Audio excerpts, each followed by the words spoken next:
আশা নিয়ে এই দেশে যুদ্ধ করেছি, সংগ্রাম করেছি, লড়াই করেছি, অনেক আত্মহতি দিয়েছে।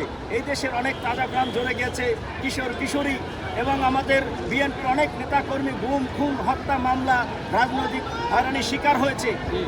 গণ অভ্যুত্থানে আপনারা দেখেছেন অনেক এই দেশের মেধাবী শিক্ষার্থীরা তারা বুকের রক্ত তাজা ঢেলে দিয়ে তারা একটি নতুন দেশ, নতুন একটি পরিবেশ তৈরি করতে চেয়েছিল। সেই আশা নিয়ে ডক্টর ইউনূস সরকারকে যে ক্ষমতা দায়িত্ব দেওয়া হয়েছিল, কিন্তু আমরা খুবই মর্মাহত, দুঃখিত। ইউনূস সরকার সাহেব তিনি সেই আশা আমাদের মেটাতে পারেন না। এক্ষেত্রে জানি না সে কতটুকু ব্যর্থ হয়েছে।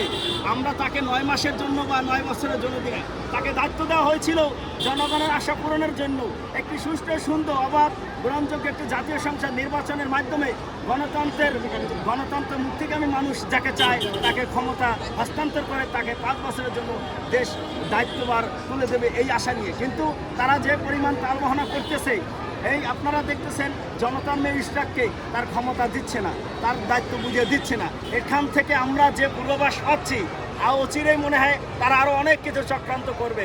এই কিছু ছোট ছোট বাচ্চা ভোলাবার তারা দেশ রাষ্ট্র জাতি মানুষের পালস বোঝে না, তারা তাদের ক্ষমতা যাওয়ার জন্য তারা এসেছিল একটি আন্দোলনে, কিন্তু তারা কিন্তু আন্দোলনের একটা পর্যায়ে হারুন সাহেবের ভাতের হোটেলে গিয়ে ভাতের হোটেলে যে খাওয়া দাওয়া করে তারা কিন্তু আন্দোলন গুটিয়ে নিয়েছিল।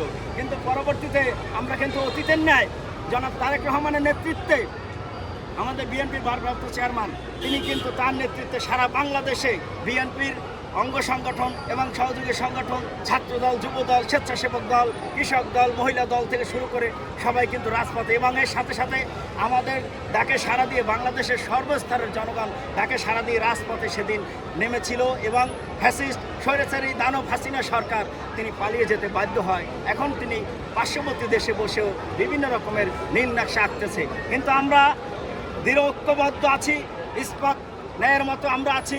আমাদের দাবি দেওয়া যতক্ষণ পর্যন্ত পূরণ না হবে ততক্ষণ পর্যন্ত আমরা দিনে দিনে দুর্বার আন্দোলনের দিকে যাব, এবং এই আন্দোলন যতক্ষণ পর্যন্ত দাবি না মেনে হবে অব্যাহত থাকবে। ধন্যবাদ।